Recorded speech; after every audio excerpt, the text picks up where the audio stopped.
Yud Shvat. It marks the Hilula of a really great Yemenite rabbi. His name was Rabbi Shalom ben Yosef Shabazi Z'tl, one of the great, most famous rabbis from Yemen in Jewish history, without a doubt. He was born in the English year 1619, and he passed away in the year 1720. We're talking about, from time of recording over here, 305 years ago. Over here we're in 2025 naturally. He was born in an area in Yemen called Al-Sa'id, and he would pass away, I believe, and get buried in Tayz in of itself, respectively. Now, there's a rabbinic family tradition that they actually descended famously from Zerah, the son of Judah. Very, very famously, he happened to be, Judah was one of the 12 tribes, or let's say the King Judah, let's say the tribe that was identified as a lion, the son of Jacob, one of the third of the three Avots, forefathers, respectively. His dad was a great rabbi, Rabbi Yosef ben Abijad ben Kalufa, or also popularly known as Rabbi Yosef Mashta. And after he passed away, his father passed away, he would move, Rabbi Shalom, to the area of Shabez. This was actually near the area of Tayz in of itself. I think over there he would go on to build a synagogue and a mikveh, a ritual bath over there. I think beneath the Jebel Sabir, if I'm not mistaken. It was a time period where there was a lot of anti-Semitism in Yemen in of itself, respectively, and I think it came to a forefront in the year 1679 when he would be about 60 years of age, where that there was expulsion of many Yemenite Jews from that specific vicinity in of itself, which was absolutely horrific, and we're going to speak about that a bit more in the next few minutes. Now, as we stated before, his father was a great rabbi. He wasn't just a famous rabbi in Yemen, his father, Rabbi Yosef ben Abijad ben Kalufa. He was also a poet who wrote various different piyutim. It's actually, they would, I think themselves, the family, especially in that point in time, and many of the great Yemenite rabbis will connect Judaism and Torah through poetry. And I think in the year 1977, 550 of the poems were published by the Ben Tzvi Institute. It was reported over, so I would recommend everyone, this would have been about 48 years ago nearly, recommend everyone to research on that and possibly purchase or look into that. He would write many of his writings, Rabbi Shalom would, in Hebrew, in Aramaic, and Judeo-Arabic. So that was very, very common in those times, to write the books, different Sfarim in different languages, especially connected to the Arabic language and Judaism. He wrote a Torah colossal work on astrology and a Kabbalistic commentary on the Torah itself, which is famous enough.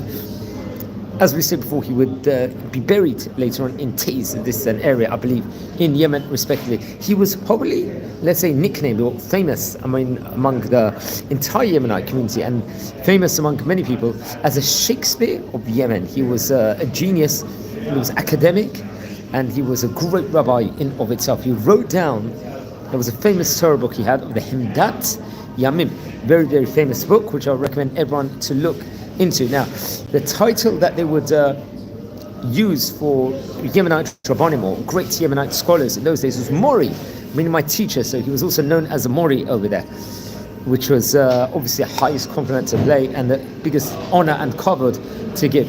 He would help many Yemenite Jews survive persecution during a very anti-Semitic era in of itself that there was over there. Now, we know on one of the 6 fasts of the year is Tisha B'Av, the 9th of Av. It's one of the 2 main fasts along with Yom Kippur.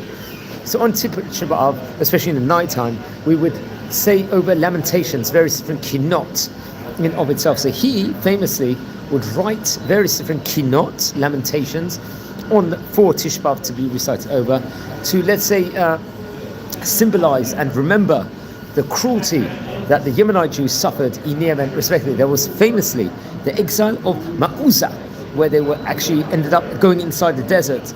I believe at that point in time, when there was that brutal exile, 20%, as many as 20% of the people that were exiled actually perished at that stage in time. Also, famously, there was a decree of the headgear, I think in the year 1667, which very much he would help. The community deal with this, stay religious with it, and survive to some degree. It's reported over now the greatness of the rabbi. He wrote 15,000 liturgical poems, mostly nearly on Judaism over there. Absolutely astounding he was. I believe 850 of these poems survived even persecution. And I remember at that point in time in Yemen itself, there was a lack of a printing press. There wasn't much opportunity for publications and for printing, but many of these poems would survive. And the most beautiful poetry in itself, how they actually incorporate, let's just say in of itself, Kabbalistic symbols and a desire for redemption, was bringing an imbuement of Torah and Judaism, a love to Judaism, and a love for monotheism in of itself. He was one of the great rabbis of his era. He passed away just over 300 years ago, and he came obviously from great line of rabbis in of itself. Now friends, we're a community here. We're learning about many of the great rabbis. We've maybe spoken about already as many as 50 rabbis from Yemen. We've spoken about 700 great Chachamim of yesteryear. We're a community here. If you happen to be related to any of these great Chachamim, please send me an email. I would love to hear more, or write a comment. If you feel anyone would be interested in watching these videos, share it to other people. We are a community here, and subscribe to the channel. I hope you will come with a lot more content, and wishing you blessings from Israel, and take care.